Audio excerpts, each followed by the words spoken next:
Kairana Lok Sabha seat से Samajwadi party की सांसद इकरा हसन जी हमारे साथ है। मैम, सहारनपुर की जो घटना हुई है, आप उसके बारे में विस्तार से। देखिए, बहुत अफ़सोसजनक है क्योंकि हर रोज़ हमारी अधिकारियों से बात रहती है, जनता के मुद्दों के लिए हमें मिलना पड़ता है और सब ऐसे नहीं होते हैं।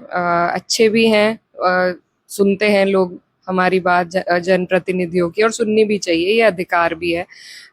तो जो एडीएम ई हैं सहारनपुर, उनके साथ का ये वाक़या है और बड़ा उनका जो व्यवहार था आपत्तिजनक था।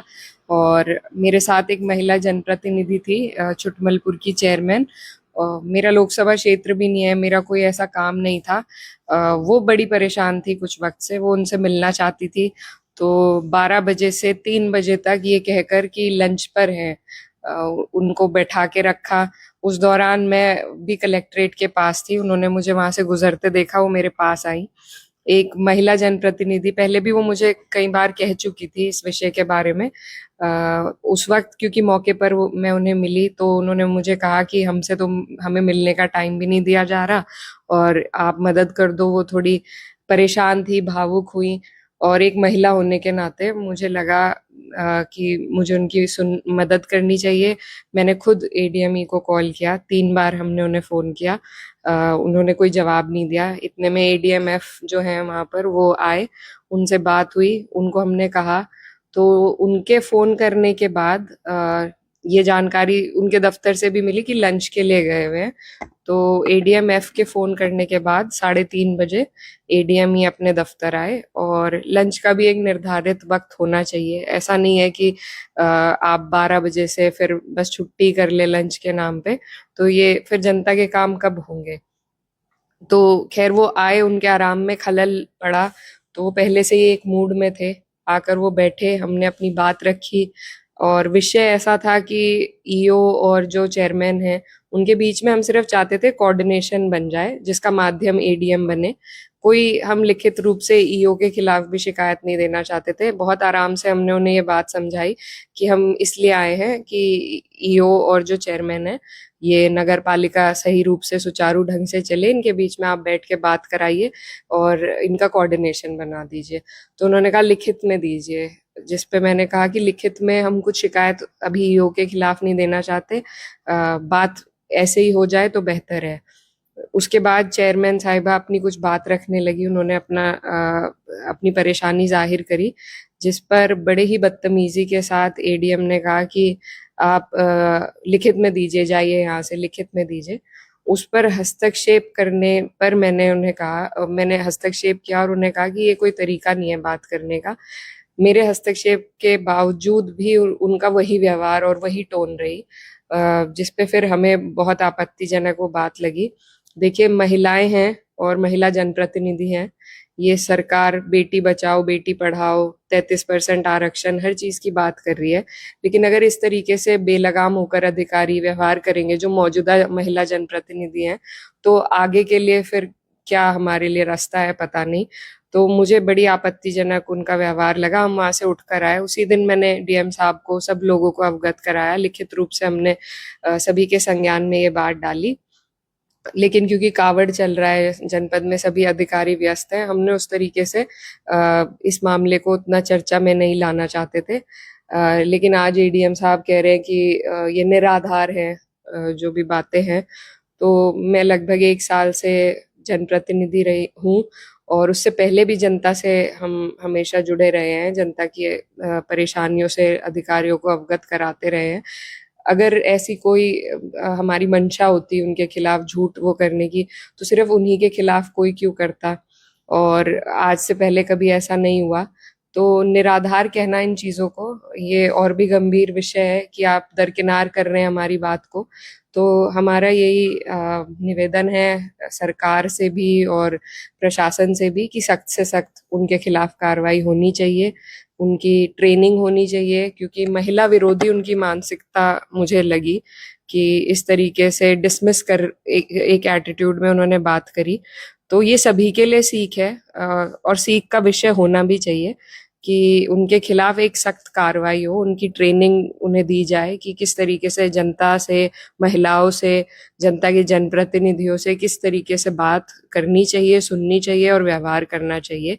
महिलाओं से भी, ये हमारे समाज की संस्कृति है, तहजीब है कि महिलाओं से भी एक तमीज के दायरे में सभी लोग बात करते हैं, और हम भी हमेशा अधिकारियों से तमीज के दायरे में बात करते हैं। एक तो सामाजिकता और उसके ऊपर प्रोटोकॉल भी है।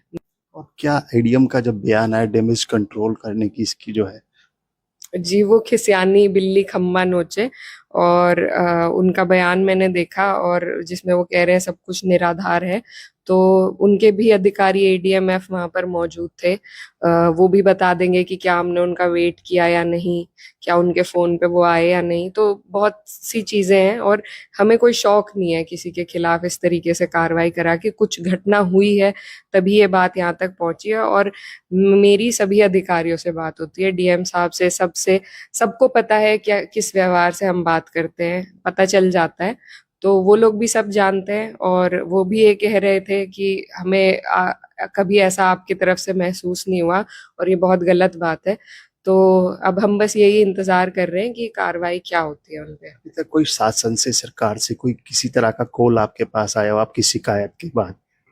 जी बिल्कुल, जो स्थानीय प्रशासन है जनपद सहारनपुर के, उन्होंने कॉल किया, मुझसे सारी बात पूछी, मैंने लेटर, व्हाट्सएप सब किया हुआ है पहले से। तो उनका फोन भी आया, उन्होंने पूछा भी, और मैंने अपनी सारी बातें उनके सामने रखी। अब कार्रवाई उन लोगों को करनी है, और अगर ये सरकार, प्रशासन कुछ उचित कार्रवाई करते हैं तो ठीक है, नहीं तो हम फिर दिल्ली में इस बात को उठाएंगे। लोकसभा में जी, प्रिविलेजेस होते हैं, सांसद के प्रोटोकॉल होते हैं, प्रिविलेज कमेटी होती है। तो वहां पर अपनी शिकायत जरूर भेजेंगे, क्योंकि आज हमारे साथ हो रहा है, कल और जनता के साथ क्या व्यवहार उनका रहेगा, और किसके साथ किस तरीके से बात करते हैं। तो ये सभी के लिए उचित है कि उनकी कम से कम ट्रेनिंग हो, कोई उचित कार्रवाई हो। तो बिल्कुल ये थी कैराना सांसद इकरा हसन। इनका कहना है कि अगर इसमें कोई ठोस कार्रवाई नहीं होती तो इनका अगला कदम दिल्ली में होगा, दिल्ली में ये अपनी आवाज उठाएगी। कैराना से सहयोगी आरिफ चौधरी के साथ में रविंद्र सुलानिया, भारत समाचार। ये प्रकरण 1 जुलाई को है। मैं वहाँ पे बाहर फील्ड में था, क्योंकि मोबाइल मेरा संयोग से वो वाइब्रेशन पर लग गया था। मैं कहीं को उसके पहले मीटिंग में था, तो वो मैंने देख नहीं पाया था। तो उसी समय 3 बजे के आसपास एडीएम फाइनेंस सलील पटेल हैं, इनके द्वारा मेरे व्यक्तिगत नंबर पर फ़ोन करके बताया कि माननीय सांसद यहाँ पर बैठी हुई हैं, वो आप बात यहाँ पर बैठी हुई हैं। तो मैं जैसे ही सुना, मैं तुरंत ही वहाँ से लौट आया। करीब 5 या 7 मिनट में मैं ऑफिस में आ गया, और मैंने फिर फ़ोन करके बुलाया भी कि मैं यहाँ पर आ गया हूँ, आप आ जाइए। फिर वो हमारे यहाँ आई।